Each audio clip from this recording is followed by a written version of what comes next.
Antes de nós começarmos a falar do glamour, vamos dar um passo para trás para darmos dois para frente, para que tudo aquilo que eu fale depois desse assunto do valor fique muito mais fácil de você entender e você aceite aquilo com mais segurança de que sabe sob quais bases eu estou discutindo esse ou aquele assunto e os exemplos fiquem mais claros para você. Porque a ideia aqui é que você entenda as bases que permitem com que o glamour exista, tá? E isso nos leva à questão de se perguntar, né, a questão mais importante talvez desse mercado, que é o que é valor. Porque boa parte de nós passa o tempo gerando valor. Você vende os seus serviços dizendo que isso vai agregar mais valor, ou que você pode ter o melhor produto do mundo, mas se você não conseguir criar valor, gerar valor, criar percepção de valor, ele não vai servir de nada. Mas raramente nós discutimos por que as coisas são assim e o que nós ganhamos sabendo por que as coisas são assim. Porque nós às vezes damos isso como pressuposto e segue o barco, toca o barco porque a gente precisa criar valor ou criar conteúdo de valor. Nós falamos muito isso. Você precisa começar a gerar conteúdo de valor, porque assim o seu perfil vai crescer. E claro, a palavra conteúdo em si ela já tem vários problemas, mas o mais importante, antes, né, da gente entrar nessa questão de conteúdo, é o que é valor, afinal de contas. Quais são os tipos de valores? Como que eles. Como que a gente aceita um negócio assim sem uh, pensar um minutinho, refletir um minutinho sobre a nossa própria prática? E para nós falarmos um pouco disso, antes de vocês entenderem esses exemplos de lixeiras aí, vamos entender que há dois grupos muito claros no mercado digital. Embora eles compartilhem de pontos comuns, né, eles se dividem entre o grupo que é pró-venda, pró-argumentação, porque eles acreditam que o produto solucionando um problema que é latente naquele mercado, quer dizer, já está ali, você não precisa se preocupar em persuadir a pessoa de que aquele produto é importante, mas tão só de que o seu produto é o melhor naquela categoria, né? Então você não quer convencer a pessoa de que há um problema apenas, mas aliás, talvez absolutamente, né? Você não se importa com isso, mas você quer convencer a pessoa de que o seu produto é a melhor solução para o problema dela. Muitas pessoas defendem essa posição de que o seu trabalho é resolver problemas, tá? E um outro grupo, um pouco mais próximo da verdade, mas também um próximo da picaretagem também, é o grupo que defende que o produto não importa. Então você tem, por exemplo, eu não estou criticando o pessoal, tá? Mas é que em geral esse grupo pensa mais ou menos dessa forma. Você tem o pessoal do PLR, em que eles compram um produto traduzido, eles traduzem, né? Compram um produto lá nos Estados Unidos, traduzem esse produto, em geral um e-book, e vendem esse produto usando, então, se apoiando nesse pressuposto de que tanto faz o produto, porque eles não conseguem avaliar, você tem que, né, às vezes traduz até no Google Tradutor, né, uma má tradução, você não consegue nem avaliar o conteúdo daquele produto, né, porque são tantas áreas, as pessoas têm 10, 15 e-books vendendo aí, e como que você vai avaliar isso? De 15 áreas diferentes, como você sabe se aquilo é verdade ou não? Né? Você simplesmente pressupõe que uma pessoa dedicaria muito tempo para fazer um grande produto e vender por um preço tão baratinho assim e você fazer uma grana em cima disso. Então, essas pessoas se preocupam quase que exclusivamente com o marketing, não é? Com essa geração de valor, que vai ficar muito claro o que a gente quer dizer com isso daqui a pouco. Mas elas se preocupam com a comunicação do produto e não com o produto. E do outro lado, como eu falei, existem as pessoas que se preocupam com o produto. Você fazendo um produto bom, as pessoas virão atrás de você porque elas sabem reconhecer um produto bom, elas entendem um bom produto e você não precisa fazer muita propaganda. Talvez você precise fazer publicidade, que, né, no sentido mais próximo da etimologia dessa palavra, que é tornar público. Olha, estou vendendo esse negócio aqui.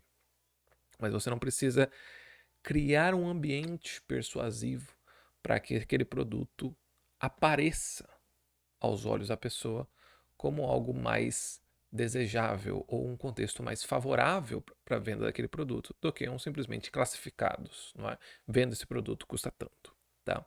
Os dois produtos, essas duas posições, as duas vendem, tá? As duas funcionam, porque é por isso que a gente vai dar um passo para entender só esses princípios, só essa teoria, porque na prática a teoria é outra. Então, essas pessoas podem defender o que elas quiserem, mas quando elas vão fazer as coisas, raramente elas conseguem explicar por que elas tiveram aqueles resultados, né? Já que elas nem se dedicaram muito tempo, né? Não, nem dedicaram muito tempo para a compreensão dessa prática, elas simplesmente fizeram, elas se posicionam como grandes executoras, gente que estão no campo de batalha e etc, coisa e tal. Então, essas pessoas estão preocupadas em fazer as coisas, tá? E, evidentemente, quando elas tentam explicar por que é que elas estão fazendo, se você já passou muito tempo fazendo alguma coisa, mas não pensando muito sobre como você faz essa coisa, você começa a inventar diversas ideias, teorias ali que você pensou em 5 segundos para justificar a sua posição. É normal, a gente faz isso o tempo todo. Talvez se você tentar explicar, por exemplo, como que você anda de bicicleta, você vai chegar, vai agir mais ou menos como essas pessoas. Ah, eu acho que eu faço primeiro isso e aquilo, acho que o negócio é importante é tal coisa. Você não sabe, e muito menos ainda colocar aquilo num plano pedagógico para ensinar outras pessoas a fazerem isso. Então, fazer uma coisa, saber como você fez e por que deu certo é outra. E uma terceira é resumir isso em princípios que não dependam da sua circunstância, da sua biografia. Porque senão, como a gente vê muito no mercado hoje, as pessoas dizem assim, faça como eu faço e tenha os resultados que eu tenho. Basicamente, 99% das propostas são assim. Eu sou o exemplo vivo dos meus resultados. Mas, evidentemente, as pessoas só podem ser elas mesmas, não podem ser você. E elas não têm as mesmas circunstâncias que você, e você nem sabe o quanto essas circunstâncias pesaram na sua, no seu resultado. Você pode falar que foi uma coisa, depois fala que foi outra. Algumas pessoas falam, depois que eu descobri essa teoria, e na verdade, assim, você só cresceu porque você recebeu muitas marcações de pessoas importantes. Assim, a sua teoria ela ia ficar desconhecida se não fosse esse tipo de ajuda, tá? E é que esse tipo de coisa, ensinar a ser marcado é muito mais difícil de ensinar, não é? Depende muito da sorte. Então, basicamente, nós temos essas duas posições. E elas estão ancoradas nesses dois princípios, nessas duas diferenças em relação ao que é valor. Tá? É por isso que elas existem. A primeira posição, que é a que eu falei para vocês sobre a pessoa que aposta a venda, né, o produto existe para resolver um problema. A eficácia dele é que é o valor dele.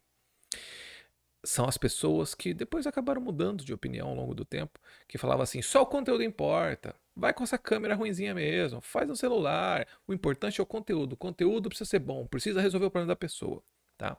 É esse grupo aqui. Se a pessoa fala assim, ela tá nesse grupo, não importa como ela faça as coisas, tá? Porque muitas dessas pessoas começaram a investir milhões até em estúdios, em audiovisual, tá? Provando que não é só o conteúdo que importa. Então, a questão dessas pessoas, a base dessas pessoas é de que o valor ele é objetivo. Isso é baseado no princípio da própria economia tradicional. Se você pegar Karl Marx, o Adam Smith, todos eles, os dois, né, tanto os liberais quanto os comunistas, defendem que o produto é basicamente, né, o preço de um produto, o valor gerado por um produto, ele é basicamente formado pelo custo, quanto que você é, quanto aquilo custou para você, quanto você pagou para conseguir fazer aquele produto. Né? Essa cadeira está vendendo a R$ 100. Quanto você gastou para fazer essa cadeira? Ah, 50. Então, você tem que cobrar mais do que 50 para começar a ter lucro. Aí depois você coloca os seus custos ali e você coloca essa margem que é completamente subjetiva para aquilo que você imagina que as pessoas teriam disposição para pagar, tá? Então, e essa palavra é muito importante, essa expressão, tá? Então, lembra que o Karl Marx criticava a mais-valia, porque era esse lucro que tirava do trabalhador com os custos e papapá. Então, essas pessoas defendem que o produto, não é? Então, se um produto resolve um problema, se ele é eficaz, ele vai ter um mercado. Tá? Eu não vou dar um outro passo que seria dizer assim, por que, que as pessoas acham que tem esse problema? Ou porque elas acham, não é? Ou porque a gente pressupõe que elas desejam esse tipo de coisa. Tá? Que seria uma outra coisa, mas a gente vai ver mais para frente como você contornar isso. Mas se vocês olharem aqui para esses exemplos, vocês vão ver que, olha, esses 6 exemplos aqui, todos eles são latas de lixo. Peguei um objeto muito banal para você, sim, nem ter muita dificuldade de ver o que eu estou querendo provar aqui. Mas vocês podem ver aí que são 6 latas de lixo. Talvez a do R2D2 talvez não tenha ficado muito claro, né? Mas é uma lata de lixo. E eu digo assim para vocês, todas elas resolvem um problema. É o mesmo problema, que é você botar lixo, né? Um lugar para acumular lixo. E eu pergunto para você, qual você compraria? Né? Você compraria essa primeira aqui, que é uma de porcelana, essa aqui, né? De porcelana. Você compraria essa aqui, que é de um designer, né? Eu acho que está no Museu do Design, eu não me recordo agora o nome dele, mas é uma lata de lixo famosa, né? Que tem alça, né? Eu acho isso aqui bem útil. Essa aqui, que é uma lata meio amassada, não é? Meio Frank Gehry, né? Essa aqui, que é a lata clássica americana, não é? A lata do, dos filmes americanos, né? Onde você, sempre que alguém vai jogar o lixo para fora, tem essa lata aqui industrial, né? O R2D2, que eu não faço a menor ideia de como, né? Acho que tira a cabeça aqui, joga o lixo lá e tal, uma lata de nerd. E essa aqui que é de mármore, não é? E eu poderia colocar centenas de outras latas de lixo. Todas elas, como eu falei, resolvem um problema. Quando você produziu, quando você fez o seu produto, ele teve um custo para você, ninguém nega isso. Seja o seu tempo, seja o seu dinheiro. Às vezes os dois, né? Mais frequentemente são os dois. Mas esse custo, esse dinheiro que você gastou, ele é só custo até então, não é valor, tá? Ele é só custo. Agora que entra a questão, não é? Como eu faço para as pessoas quererem pagar o que eu acho que vale para mim? Dá para entender? Deu para entender? Assim, porque o valor objetivo, tecnicamente, se tornaria muito fácil. Eu pegaria, né, mais ou menos, sei lá, eu gastei R$ 50 para fazer essa lata de lixo. Pressupondo que as pessoas querem uma lata de lixo, né? Lembra que eu nem vou entrar nessa questão. Eu tô tomando isso aqui porque é óbvio. Mas os desejos mais simples têm uma história também, tá? Então, assim, a eletricidade, por exemplo, na Inglaterra, foi necessário propaganda para fazer as pessoas usarem eletricidade, porque elas não confiavam muito na eletricidade de início. Vocês podem ver as pessoas que começaram a comprar coisas na internet no começo dos anos 2000. Se você às vezes fala com seu pai, com seu avô, talvez até hoje, eles tenham muito medo de comprar coisas na internet, porque parece que não funciona, parece que você vai ser roubado, não é por causa da insegurança que tem em você comprar alguma coisa que você não está vendo.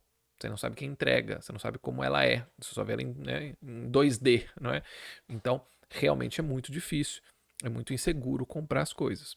Então, e agora ficou mais comum pelo hábito. Então, esse desejo, não é, consegue ser transbordado, consegue ser orientado para esse tipo de compra, porque ele já existe. Você vai vender, por exemplo, para algumas empresas fazerem e-commerce, é muito mais fácil vender hoje do que 10 anos atrás. Tá? Então, só para vocês entenderem que até as coisas mais básicas, aquelas coisas que parecem naturalizadas, elas têm a sua história. Tá? E aí, o valor delas é que vai mudando ao longo do tempo. Tá? E a gente já vai falar disso daqui a pouco. Mas, então, voltando, né? Todos os lixos resolvem o mesmo problema. Então, pelo valor objetivo, né, ficaria um pouco mais fácil.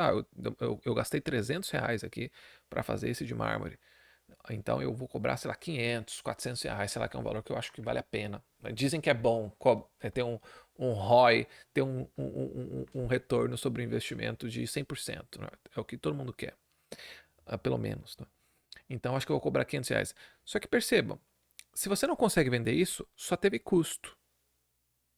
Significa que o produto só tem valor aos seus olhos, porque você sabe quanto custou para você, não só mentalmente, não só financeiramente, mas mentalmente, em relação às suas próprias expectativas, quanto você acha que aquilo vale. O grande problema para nós, então, é se o produto tivesse valor em si, ele venderia a si mesmo. Eu só dizia assim, eu fiz esse lixo, jogava ali. E todo mundo compraria. A questão é por que você, provavelmente aí, falou assim, nossa, eu achei esse lixo muito feio, esse do R2D2. Eu vou comprar esse aqui. Por quê? Por que essa diferença, se os dois resolvem o mesmo problema? E por que, por exemplo, você pode cobrar não é? R$ 1.000 nesse aqui do R2D2 e R$ 50 nesse. Não dá para fazer o contrário, não é? Por quê? A gente então tem pelo menos dois elementos aí que vão ser bem importantes. É a questão da personalidade, do estilo. Quer dizer, quando você compra um lixo ou um objeto qualquer, você imagina que ele diga algo a seu respeito. Você quer ser um certo tipo de pessoa e um certo tipo de pessoa tem esse ou aquele objeto e não o outro. Você pode dizer assim, mas eu sou homem, eu compro o mais barato. Tudo bem, então imagina assim, que esses dois têm o mesmo preço. Qual você compraria? Ao determinar a sua escolha, você também faz uma afirmação de estilo, você se expressa pessoalmente. A pessoa entrar no seu banheiro vai ter uma ideia, vai formar uma ideia sua se você, por exemplo, tiver do R2D2. Ou se você tiver um lixo da Peppa Pig. Porque se fosse só a questão do preço, então o valor objetivo, o custo objetivo, se você quiser assim, você não teria esse problema. Você fala assim, vou pegar esse daqui do R2D2 mesmo, porque ele tá R$19,90. Eu queria mesmo esse aqui, mas esse aqui tá 100. Você faria esse tipo de decisão, tá? E a questão é, quando você tem, claro, o dinheiro ele realmente é um limitador. Às vezes você quer coisas, mas você não tem dinheiro para pagar. Eu acho que é a experiência mais frequente que nós temos. Mas quando você tem coisas mais ou menos na mesma categoria com o mesmo preço, que é o que acontece nesse mercado, né? Os cursos 997, 1997, 397, 297, 97. Então, resolvendo mais ou menos os mesmos problemas, porque uns vendem mais do que outros e outros podem vender um produto que algumas pessoas só conseguem vender a R$ 200 por R$ 1.000. Às vezes você compra curso, você fala assim, nossa, mas eu deveria ter comprado o checklist do fulano lá, porque ele vende muito mais barato e é basicamente a mesma coisa. Por quê? Por quê? Então, esse valor objetivo, o que vocês precisam entender é, ele existe um custo mesmo para fazer as coisas, qualquer coisa, não é? Mas ele não é o bastante para vender. Até as pessoas que falam assim, o iPhone se vende sozinho. Eu falo assim, mas você nunca ouviu falar do Steve Jobs? O cara que criou uma empresa de tecnologia sem saber nada de tecnologia. O Steve Jobs não sabia programar, não sabia parafusar um botão. E ele tinha até aquela doença, não é tricotofobia, não é alguma fobia assim, de botão, né? Vocês percebem que o Steve Jobs, ou até a calça jeans, ele tinha um problema com ela. Ele não tem nenhum botão nas roupas do Steve Jobs. Né? Há pessoas que têm isso mesmo. Né? Vem botões espalhados, já querem organizar, colocar nas caixinhas lá. Ele não sabia isso. O que ele era? Um grande marqueteiro, um designer. Né? Porque mesmo que o iPhone fosse excelente, muito bem desenhadinho, você não conseguiria vender no valor que se vende sem o marketing do Steve Jobs. Porque ele criou, e agora a gente entra no outro valor, que é o do que a gente vai tratar, que é o valor subjetivo. Quer dizer, a sua disposição para pagar por um produto. Valor é isso, tá? O valor objetivo, então, que seria mais ou menos sinônimo de custo objetivo, tá? O quanto você gastou para fazer um negócio. E o valor subjetivo, que pode ser infinito. Então, o custo ele tem um limite. Por exemplo, você não pode falar assim que você gastou R$ 1.000.000 para fazer um lixo. Sim, a não ser que, sei lá, seja um material aí, né, muito raro, não sei. Vai ser muito difícil, né? Você conseguir justificar que isso pelo valor, sabe? Estou vendendo esse lixo a R$ 1.000.001 porque eu gastei 1 milhão fazendo ele. Vai ser muito improvável que isso aconteça. Se você fez, provavelmente foi a pior decisão da sua vida. Mas o valor, ele é subjetivo. Qualquer tipo de valor é subjetivo. Então, assim, o valor objetivo é o custo. E o valor subjetivo é essa sua disposição para pagar por um produto independentemente do custo que você pressupõe que aquele produto tem. Porque como que você vai saber se o produto X ou Y custou aquilo que o cara está falando? Você nunca vai saber. Tá? Você pressupõe, sei lá, o negócio é couro genuíno. Então, couro genuíno é mais caro que o plástico, né? O couro vegano, né? É mais barato na sua cabeça. Mas mais barato quanto? E às vezes nem é, porque é muito mais caro produzir um material, às vezes artificial, como por exemplo vocês podem ver nesse hambúrguer do infinito, comida do infinito, é muito mais caro do que a comida normal, né? A comida animal, tá? Então, você faz essas comparações, mas basicamente significa assim, eu não acho, sabe quando você fala assim, eu não acho que vale a pena? Significa que você não vê valor subjetivo na sua cabeça, né? Na sua cabeça, não vê valor o suficiente para se desfazer do seu dinheiro para ter aquele produto.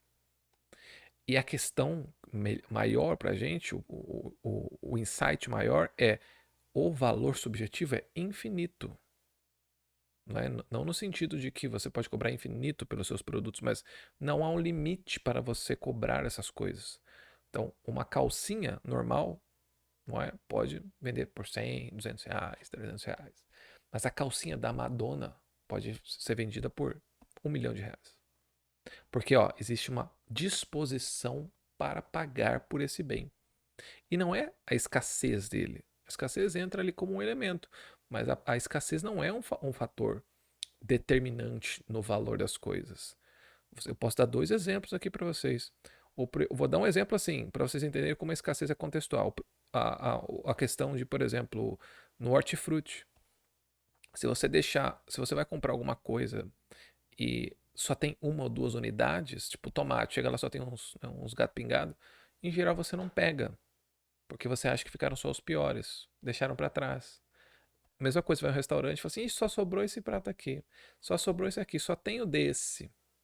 Parece que o cara tirou, né, debaixo da mesa assim e tal, e vai oferecer para você. Então, quando há escassez de certas coisas, você não acha que é bom. Se você já dançou quadrilha e você ficou por último para ser escolhido, você era escasso, só tinha você, né? Mas eu acho que você não se sentiu muito bem e a pessoa que escolheu você também não sentiu muito, não.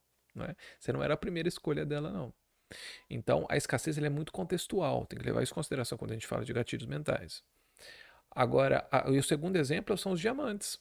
Quando a De Beers começa a vender diamante, o diamante não é um bem escasso. Qualquer pessoa pode falar isso para você. O diamante antes da De Beers era uma commodity. Era vendido para as pessoas usarem como estoque, como se faz com ouro, com qualquer outro produto.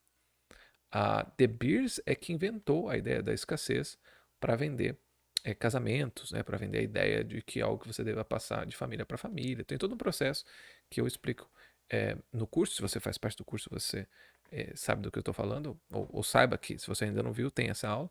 Mas a De Beers é que tornou o diamante, que não é uma matéria escassa, em algo cobiçado por meio da criação do valor subjetivo do custo que você investe para demonstrar para a pessoa que você quer algo sério com ela. Se você desse um anel de coquinho, seria muito diferente. Cumpre a sua função, olha só o pessoal da objetividade, cumpre a sua função, a sua eficácia, mas a pessoa não vai entender, né? Não vai te levar muito a sério. Né? Se você der um de diamante, assim, opa, esse cara aqui tá sério, ele quer casar comigo mesmo. E ele tem recurso. Né? Então, o diamante, que é um negócio inútil, sob vários aspectos, né? Se torna extremamente valioso nesse contexto. Porque houve uma criação subjetiva, quer dizer, tornou esse comportamento e esse objeto que concentra esse comportamento em algo desejável. Tá? Então, o valor subjetivo, do que nós vamos tratar aqui, o assunto aqui, é a criação desse valor. É a criação que está além do objeto. Em que o objeto ele é uma matriz, não é? Ele concentra o potencial daquilo, mas ele não é o bastante. Tanto que as coisas valorizam e desvalorizam com base nesse valor subjetivo. Se você vai almoçar num restaurante Michelin e ele tem cheiro de esgoto, você não vai achar que aquilo vale a pena.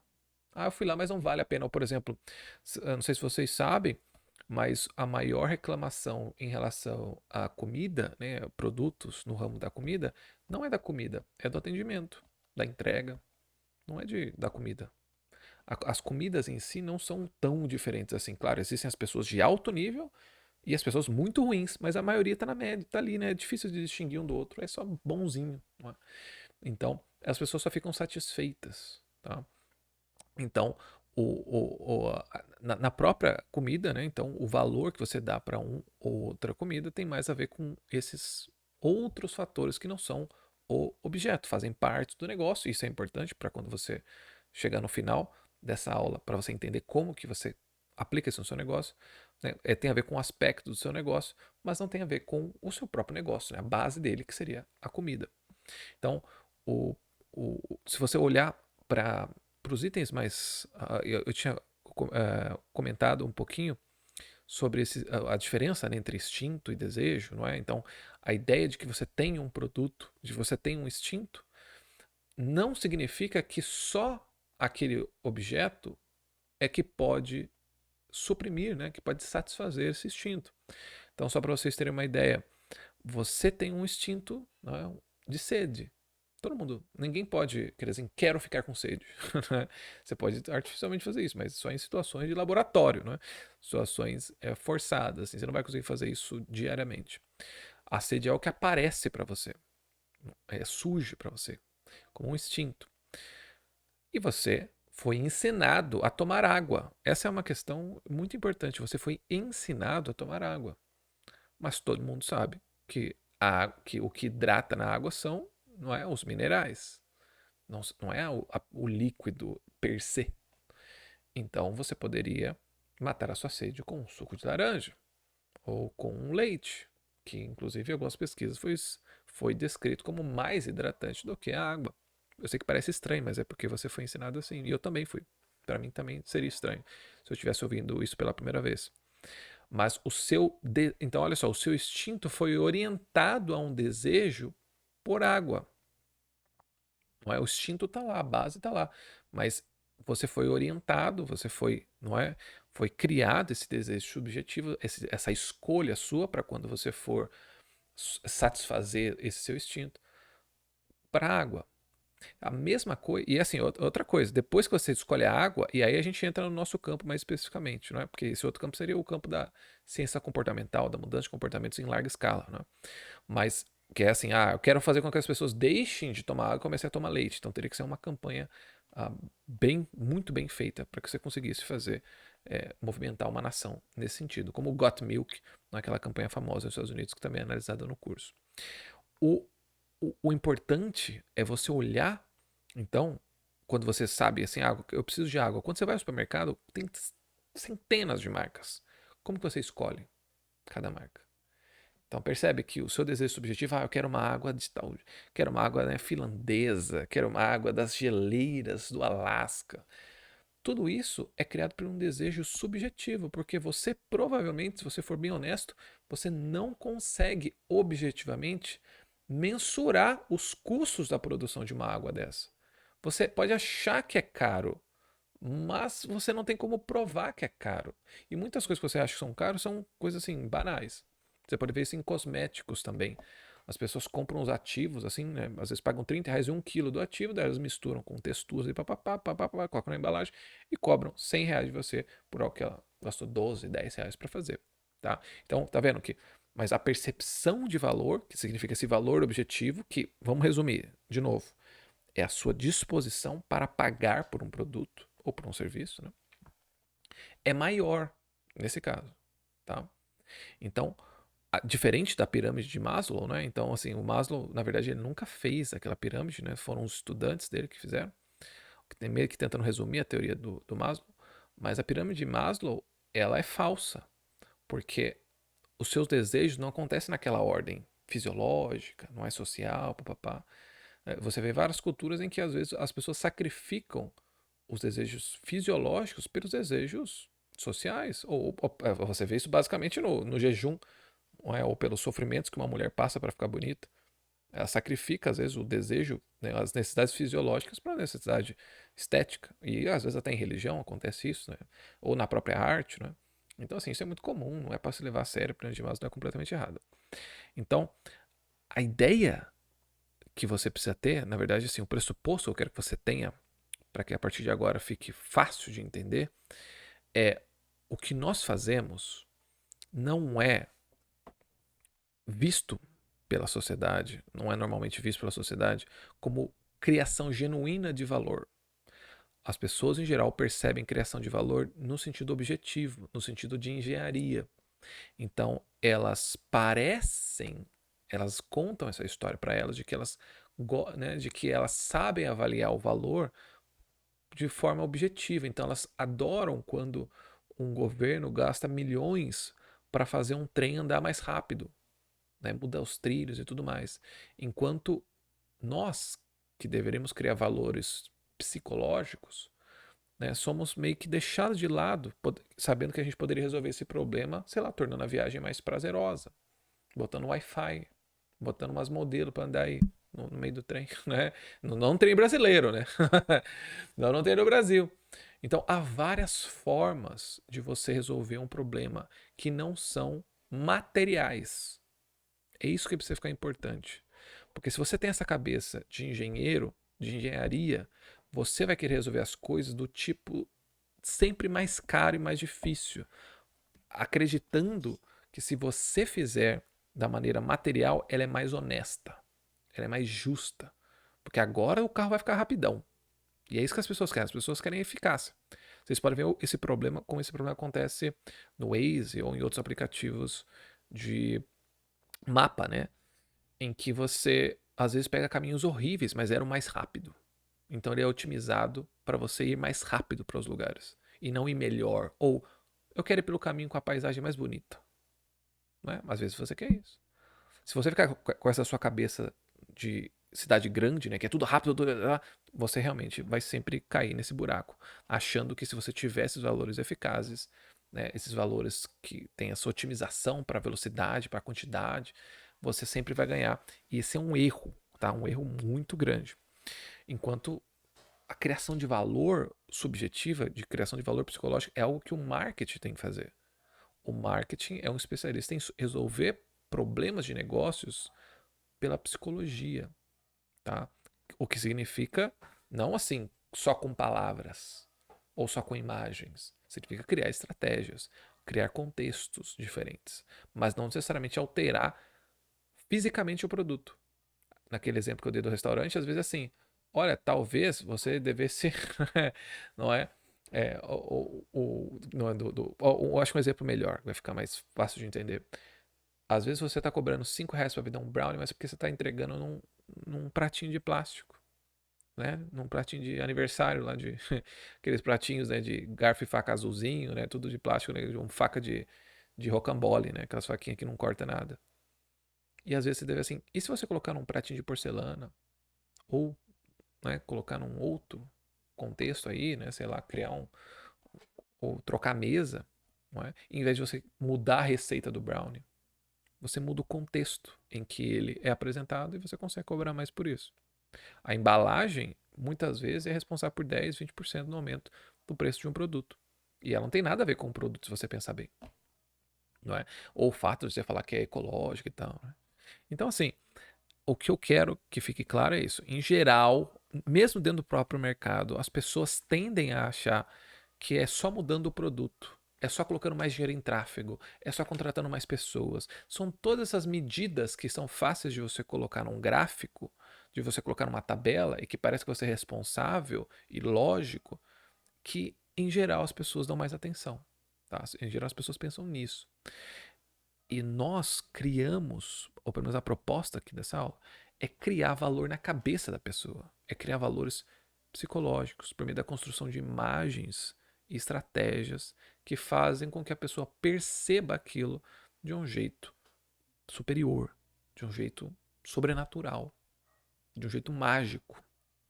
E é até importante falar um pouco de mágica, porque se a gente não assumir essa posição de que a gente resolve problemas do tipo comportamental, não é por meio da mudança do comportamento, da psicologia das pessoas, da mente das pessoas, enfim, né? Não vou entrar aqui em definições psicológicas precisas, tá?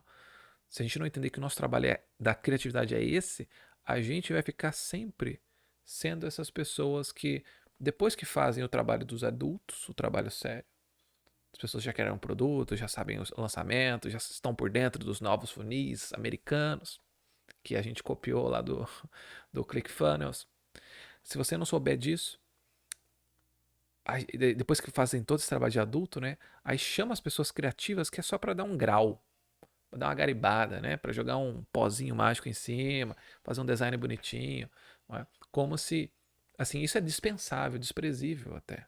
O que importa é o produto e tal. A gente só coloca uma embalagem bonitinha e tal, né? E, tal. E elas não entendem que Na verdade, o nosso trabalho é esse, é criar o valor na cabeça das pessoas. O seu produto, sendo bom ou ruim, ele vai precisar dessa boa comunicação. E até para resolver esse dilema, antes da gente começar de fato a falar de glamour, esse dilema do bom produto, da boa comunicação, saiba o seguinte: ter um bom produto é sua obrigação. Mas isso não garante que você vai vender como a gente acabou de ver. É só um custo alto que você assumiu para criar um bom produto, mas isso é sua obrigação mesmo. Agora, se você tem um produto ruim, você cai num problema que é o seguinte: você não consegue vender mais vezes para as mesmas pessoas, porque você já estragou a experiência delas uma vez.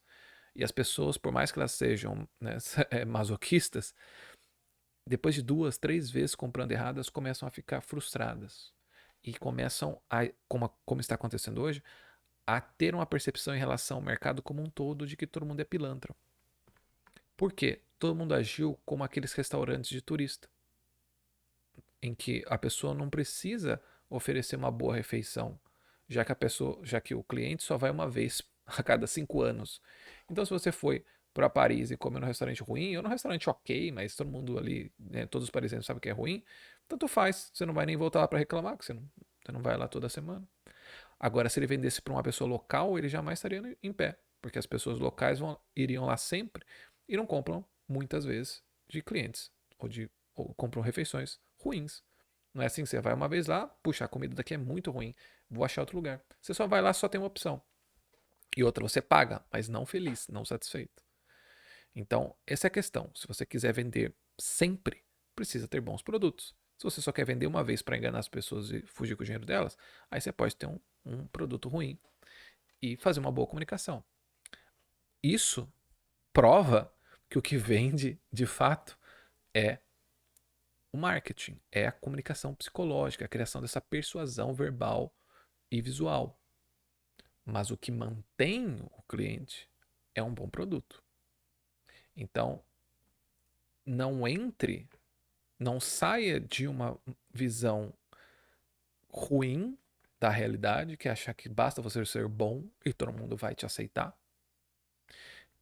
Não caia na visão cínica, que é assim, tanto faz se eu sou bom ou ruim. O importante é que eu pareça, é importante que eu comunique bem, e as pessoas acreditarão em mim. Porque senão você sai de uma pilantra, você sai de um ressentimento para pilantragem. Você sai da pessoa que sofre para a pessoa que causa o sofrimento. Então a ideia não é essa.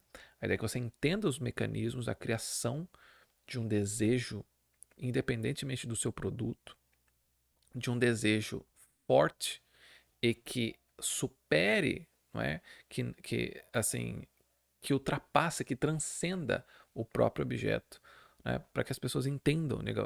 Comprar sua mensagem maior, para que elas se insiram, para que elas se sintam de uma maneira superior em contato com o seu produto, em vez de apenas um produto de utilidade, porque se as pessoas compraram seu produto apenas por uma utilidade, elas vão trocar você em breve, porque elas não sentem essa mensagem, esse glamour que o seu produto comunica, esse desejo metafísico que o seu produto comunica. Não sei se ficou um pouco difícil de entender, mas é que é muito importante que vocês entendam, compreendam que o que nós criamos são valores subjetivos e isso é bom, isso é excelente. Significa que nós podemos resolver problemas fazendo pouco, mudando pequenas coisas. Isso é útil para qualquer tamanho de negócio, mas principalmente para os pequenos, porque você pode vencer com a criatividade e não com o orçamento. Mas como a criatividade foi desvalorizada, como esse pozinho de pim-pim-pim que você joga nos produtos, depois que os adultos fizeram um trabalho sério, você acabou não assumindo o seu papel de, não, eu soluciono problemas, mas com psicologia, com marketing, com persuasão. Eu não soluciono problemas do tipo engenharia. Então, saiba disso. O que a gente faz nesse sentido é bom, é inevitável, porque mesmo as pessoas que não querem criar uma boa comunicação vão criar alguma comunicação, porque é impossível não comunicar, não tem, né, um produto nenhum que não comunique. Né? Quando a pessoa diz oi, tudo bem, e você não responde, você comunicou algo que você não ouviu, que você talvez não goste daquela pessoa, que você ignorou aquela pessoa, que você está com raiva dela, tá vendo? É impossível não comunicar. Tudo comunica. Tudo comunica. Tudo é relacional, né? Tudo comunica. Então, mesmo que a pessoa, que você não acredite nisso, você vai usar a comunicação. Ela pode ser boa ou ruim, consciente ou inconsciente. Mas precisa saber que o que a gente faz é essa criação de contextos psicológicos favoráveis para a venda do nosso produto. Isso é bom, isso é digno, isso é ótimo e a criação do glamour é apenas uma das maneiras de você fazer isso, ok? Então, sabendo disso, aceitando esses pressupostos, aceitando que a ideia nossa é trabalhar na cabeça, trabalhar com magia, né? É trabalhar com alquimia. Então, acho que vai ficar um pouco mais claro o que a gente vai tratar nos próximos capítulos dessa aula sobre o despertar, sobre a arte de capturar, construir e manter desejos.